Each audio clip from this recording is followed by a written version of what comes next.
السلام عليكم ورحمة الله تعالى وبركاته. إن الحمد لله نحمده ونستعينه ونستغفره ونعوذ بالله من شرور أنفسنا ومن سيئات أعمالنا. ما يهده الله فلا مضل له ومن يضلل فلا هادي له، وأشهد أن لا إله إلا الله وحده لا شريك له، وأشهد أن محمدا عبده ورسوله. Alors, chers frères et sœurs, assalamu alaikum wa rahmatullahi ta'ala wa barakatuhu. Aujourd'hui, nous allons poursuivre notre série sur le prophète et le roi Sulayman, qui avait succédé à son père David, le roi David. Et chers frères et sœurs, dans l'épisode précédent, je vous ai dit que Salomon avait été comblé de bienfaits d'Allah subhanahu wa ta'ala, de sa grâce, au point qu'il comprenait le langage des animaux, des oiseaux, des fourmis. Et alors, un jour, Salomon était en déplacement avec son armée. Et c'était à un moment de sécheresse. Ainsi, prièrent-ils afin que Allah subhanahu wa ta'ala fasse descendre la pluie, fasse pleuvoir. Et Sulayman aperçut une fourmi qui était couchée sur son dos, les pattes levées vers le ciel, en train de prier Allah subhanahu wa ta'ala en disant: Oh mon Seigneur, fais descendre la pluie sur nous. Salomon comprit, n'est-ce pas, le langage de la fourmi, la prière de la fourmi. C'est ainsi qu'il dit à son armée: retournons-nous. Celle-ci vient de faire une prière qui sera exaucée. À cause d'elle, Allah fera descendre la pluie. Subhanallah.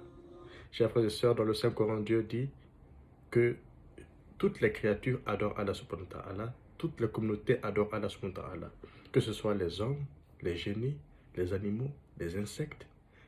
Mais vous ne comprenez pas leur manière de l'adorer. Et voici une preuve patente, une preuve évidente. Alors, chers frères et sœurs, un jour, le prophète Sulayman, à qui Dieu avait donné un royaume illimité, était en déplacement avec son armée. Alors, il rassembla ses armées d'hommes, de génies et d'animaux. Et il était, n'est-ce pas, en direction du Yémen. Et lorsqu'il arriva dans cette péninsule, n'est-ce pas, ce lieu, il n'y avait pas d'eau. Or, il y avait, n'est-ce pas, dans l'armée de Sulayman, des rôles spécifiques assignés à chaque créature. Et parmi ces créatures, la huppe était celle-là qui pouvait, n'est-ce pas, trouver les endroits où se trouvait de l'eau. Même si l'eau était cachée en profondeur, n'est-ce pas, de la terre, la huppe, à travers un flair, pouvait, n'est-ce pas, découvrir l'eau et informer Sulayman. Alors Sulayman consulta l'armée des oiseaux et il remarqua l'absence de la huppe. Il se fâcha parce que tout simplement, il avait besoin de la huppe en ce moment-là pour trouver de l'eau. La troupe avait soif.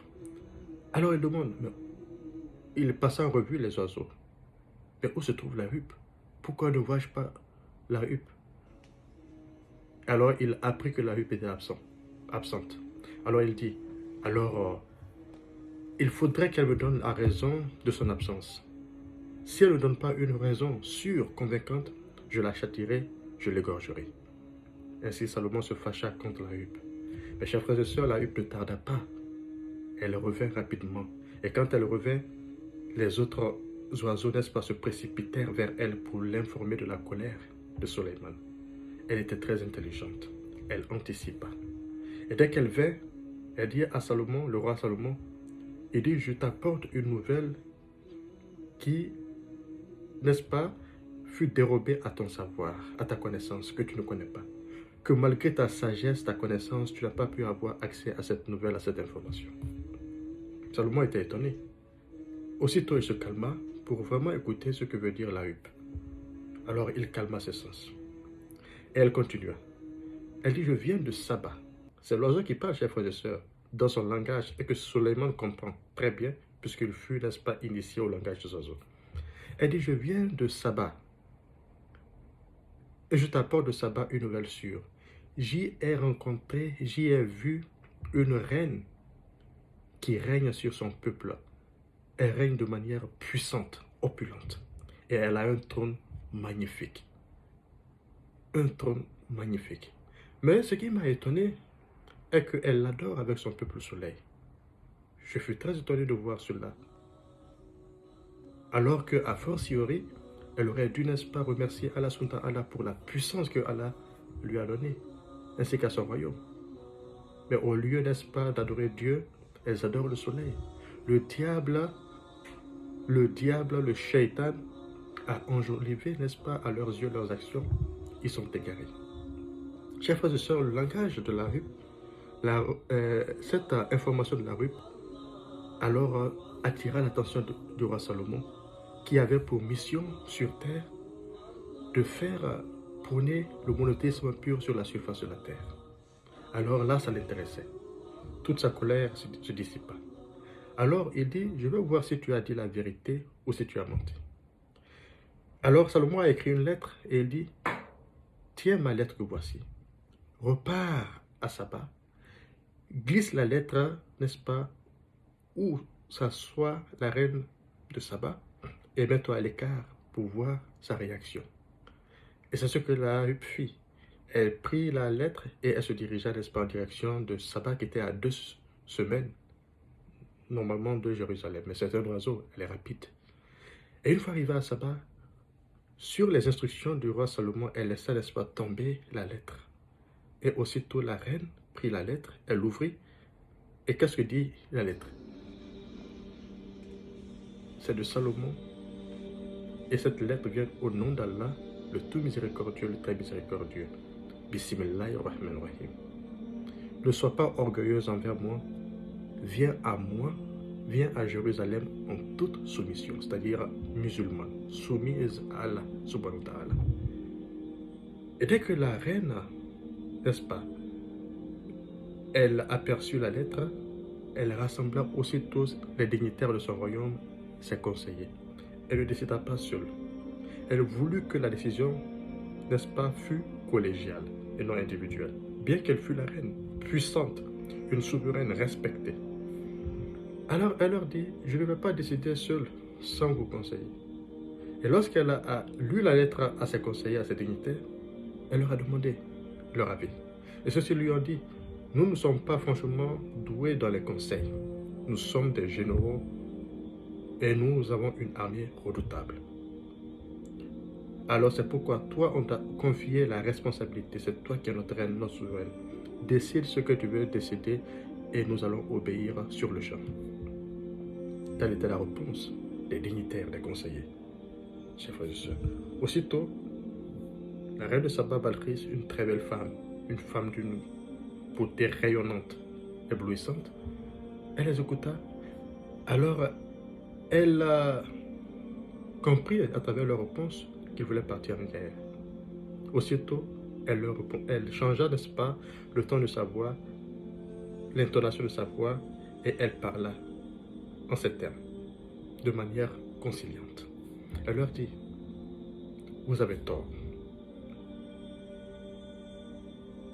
Il nous a conseillé de privilégier la paix à la guerre, de manifester d'abord une bonne intention à celui-là qui veut nous faire la guerre, car prenez garde, quand les rois entrent dans les villes, ils font de ses habitants honorables, les rois, les ministres, ainsi de suite, ils font de ses habitants honorables des humiliés. C'est comme ça qu'ils agissent très souvent. Donc faisons attention. Moi, je suggère qu'on envoie à Salomon des cadeaux, afin, n'est-ce pas, de voir ses intentions, de comprendre ses intentions. C'est la décision qui fut acceptée, chers frères et sœurs. Quelle sage décision, quelle intelligente reine. Elle n'a pas privilégié la guerre. Elle n'a pas voulu que son territoire soit détruit. Ce beau territoire, elle a privilégié la paix, la diplomatie, en quelque sorte. Alors les émissaires se rendirent à Jérusalem avec les cadeaux, qui étaient composés, n'est-ce pas, de pierres précieuses, d'or, pour présenter ces cadeaux au roi Salomon. Mais en route vers Jérusalem, l'oiseau les a dévancés afin d'informer Suleiman, puisqu'il n'y avait pas de... L'oiseau, il n'y avait pas de téléphone à l'époque, même si c'était un être humain. Il serait parti sur son cheval, parce qu'à l'époque, c'était le moyen de transport. Alors la huppe se déplaça rapidement à Jérusalem pour informer le roi Salomon des intentions de la reine, de la décision qui a été prise. afin qu'ils se préparent. Et aussitôt, Salomon a ordonné à ses djinns, à ses génies, de dresser un palais d'une beauté somptueuse. Et il le faisait très rapidement. Chers frères et sœurs, Dieu a donné au génie une puissance que nous ne connaissons pas. Donc rapidement, ils ont dressé ce palais dans l'expectative de l'arrivée des émissaires. Et lorsque ces émissaires arrivèrent, le palais était déjà construit. Salomon les accueillit avec amabilité, avec large sourire, avec hospitalité. Et ces émissaires s'empressèrent pour présenter les cadeaux, les présents de la reine de Saba au roi Salomon. Et Salomon leur dit, gentiment, je n'accepterai pas votre cadeau, car ce que Allah m'a donné est meilleur que ce qu'il vous a donné en termes de richesse. Vous voulez vraiment marchander avec moi? Vous voulez marchander avec moi et m'empêcher d'assumer ma responsabilité, ma mission terrestre, qu'il s'agit franchement de prôner le monothéisme pur, l'adoration d'un seul Dieu unique sur la terre? Il dit non, je refuse. Retournez à votre reine et dites-lui, comme elle a refusé de venir, je marcherai sur son peuple avec une armée composée d'hommes, de génies, d'animaux, et qu'elle ne pourra pas résister, à laquelle elle ne pourra pas résister. C'est ainsi que Salomon se sépara avec les émissaires, qui se précipitèrent vers la reine de Saba pour lui faire part de la réponse et de l'action imminente que voulait entreprendre le roi Salomon. Aussitôt, chers frères et sœurs, la reine de Saba, qui avait l'amour de son peuple, l'amour de son pays, qui était patriote, qui était humble, ne voulait pas vraiment engager une résistance. Elle se déplaça vers Jérusalem à la rencontre du roi Salomon. Et quand Salomon sut que la reine de Saba était en route vers Jérusalem, il demanda qui pouvait apporter le trône de la reine de Saba, qui était d'une grande beauté, selon la description que lui fit la huppe, l'oiseau, afin qu'elle soit encore stupéfaite. Il voulait marquer sa conscience quant à la supériorité technologique que Dieu lui avait donnée. Alors qu'il y avait 2 semaines de marche entre Jérusalem et Saba, la capitale était Ma'arib. Alors, il rassembla, n'est-ce pas, tout le monde, les djinns, les hommes. Qui peut m'envoyer le trône de la reine de Saba avant qu'elle ne vienne à moi soumise? Alors, un djinn redoutable, un ifrit, on appelle ifrit, djinn redoutable, dit à Salomon, je peux te l'apporter avant que tu ne te lèves de ta place. Parce que Salomon avait l'habitude de partir à juger les enfants d'Israël, comme le faisait son papa, le matin et il retourne le soir. Donc il lui dit, dans cet intervalle-là, je t'apporterai le trône de la reine de Saba. Mais un autre djinn qui connaissait les Écritures, et d'aucuns disent que c'est un homme, Allahu A'lam, parce que ce n'était pas précis dans le Saint-Coran. Mais un djinn qui connaissait les Écritures dit à Salomon, c'est trop loin. Du matin au soir, ça c'est trop loin. Je te l'apporterai en un clin d'œil. Salomon ferma les yeux avant que l'ouvre, il vit le trône devant lui. Directement, chers frères et sœurs, lui-même il en était stupéfait. Il en était étonné puisqu'il n'avait pas ce pouvoir. Le trône était dressé devant lui avec sa hauteur et sa beauté splendide, telle que l'avait décrit la huppe.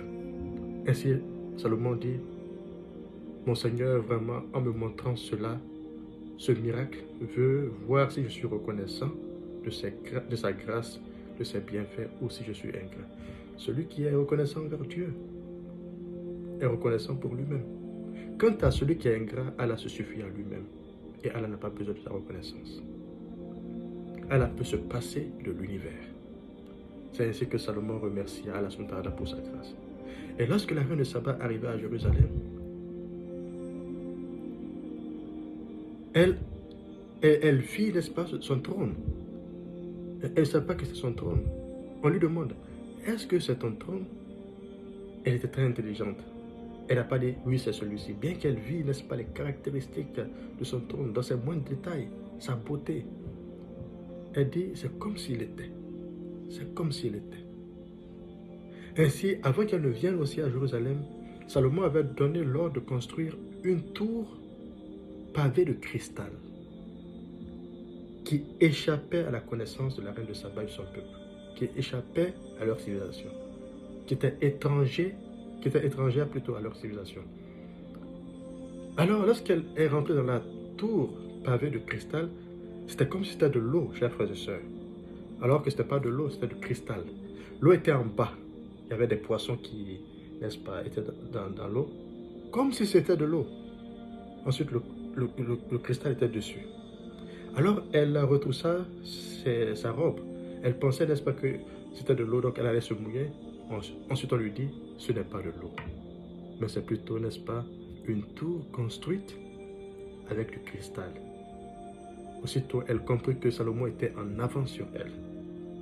Et cette tour avait été construite par les djinns, par les génies, chers frères et sœurs, qui ont une connaissance architecturale qui dépasse celle des êtres humains. Mais on n'a pas accès à leur monde. Seulement Salomon avait, n'est-ce pas, le contrôle sur les génies. Car si on avait accès au monde des génies, on aurait su beaucoup de choses, de l'invisible.